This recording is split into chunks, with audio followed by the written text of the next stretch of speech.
Beijing's propaganda playbook, building a false narrative about U.S. military decline.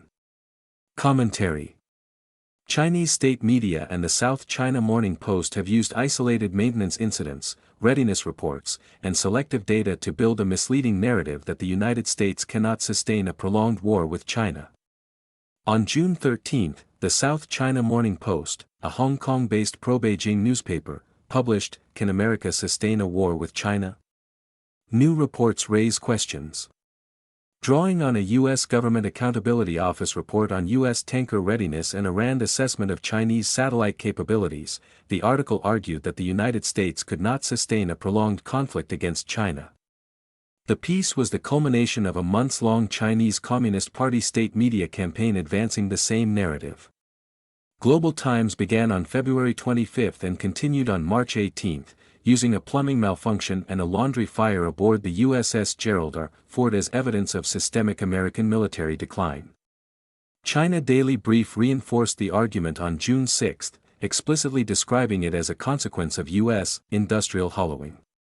Days later, the SCMP advanced the same conclusion, adding three specific claims: that the U.S. tanker fleet is too degraded to sustain Indo-Pacific air operations, that China has opened an unbridgeable gap in space refueling capability, and that the United States has never demonstrated an ability to sustain combat operations against a peer adversary. As with most effective propaganda, each claim is rooted in real data. Yet none demonstrates that the United States lacks the ability to sustain a prolonged war with China. Each is examined below.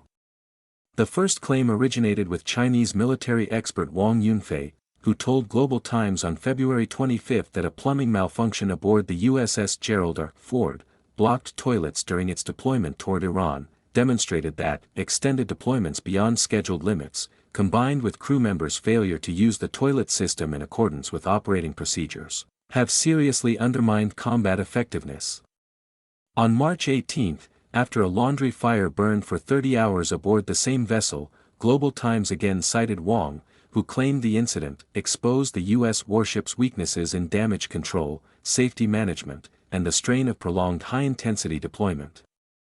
China Daily Brief incorporated both incidents into what it explicitly described as a strategic narrative of U.S. industrial hollowing, portraying the United States as a declining power whose qualitative edge is being eroded by systemic maintenance backlogs and a lack of industrial depth. These criticisms amount to little more than cherry-picked operational mishaps. Minor equipment failures, maintenance issues, and onboard accidents are statistically normal across large military organizations conducting continuous global operations. None of the incidents cited rendered the USS Gerald R. Ford non-mission capable. The carrier remained deployed and combat-ready while the problems were being addressed. The USS Gerald R. Ford completed a 326-day deployment, the longest U.S. carrier deployment since the Vietnam War, including sustained combat operations against Iran, before returning to port with its crew and air wing intact. The fire was extinguished, repairs were completed at Suda Bay in Crete, and the carrier returned to service. U.S. Central Command confirmed the ship remains fully operational. A vessel that sustains a 30-hour fire during the longest combat deployment in half a century and continues its mission is not evidence of military decline. It is evidence of effective damage control under sustained operational stress. The SCMP argued on June 13 that the U.S. Air Force's aerial refueling fleet is too degraded to sustain Indo-Pacific air operations, citing a GAO report published 3 days earlier that found the tanker fleet failed to meet availability and mission capability standards from fiscal years 2019 through 2025. That finding is accurate, but it measures performance against internal readiness benchmarks rather than wartime capacity. The same shortfalls existed when the Iran conflict began, yet no aerial refueling failures were recorded during 40 days of continuous combat operations. When KC-135s were lost at Prince Sultan Air Base, Air Force Chief General Kenneth Wilsback told Congress the impact was very short-term and operationally negligible. The Air Force replaced the lost aircraft by pulling additional tankers from the boneyard within weeks. This response is consistent with long-standing U.S. wartime practice. President Harry Truman signed the Defense Production Act less than 2.5 months after the Korean War began, granting the executive branch broad authority over industrial production and critical materials. The law remains in force today. During World War II, the United States expanded industrial output on a scale unmatched by any other belligerent and emerged from the war economically stronger than when it entered. More recently, on May 12, the Air Force and Boeing announced a program to increase KC-46 readiness by more than 20% before 2030.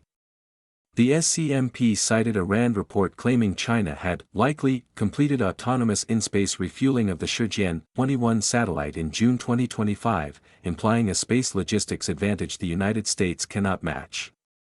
China's demonstration was a genuine technical milestone, but the SCMP omitted that the United States has had operational GEO satellite servicing since 2020. Northrop Grumman's Mission Extension Vehicle, one successfully docked with a commercial GEO satellite that year, while MEV-2 remains docked to a second satellite.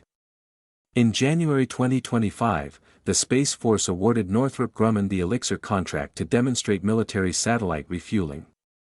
The gap described by the SCMP does not exist. Nor does it compare satellite refueling and aerial tanking. GEO satellites typically require refueling only once every 3 to 5 years, not as part of a continuous wartime logistics operation. The SCMP claimed on June 13 that the United States has never proven it can sustain military operations against a peer adversary. In reality, the United States fought Germany and Japan simultaneously during World War II while supplying Allied forces across multiple theaters. Since 1945, U.S. forces have remained in near-continuous combat, including Korea, Vietnam, the Gulf War, Afghanistan, Iraq, Syria, and Iran, while maintaining global deterrence and freedom of navigation operations. The SCMP applied this standard exclusively to the United States while overlooking that the PLA's last major combat experience was the 1979 Sino-Vietnamese War, where Vietnamese forces blunted Chinese offensives despite much of Vietnam's military being deployed in Cambodia. The fact that the CCP had to focus on so many inconsequential and falsely framed data points suggests that Beijing knows the opposite is true. The United States is ready and can sustain a war, and the CCP is seeking to create a psychological advantage through propaganda. Fortunately, U.S. Secretary of War Pete Hegseth is confident that the United States is ready to fight and win wars, as far away as the Indo-Pacific and even against China.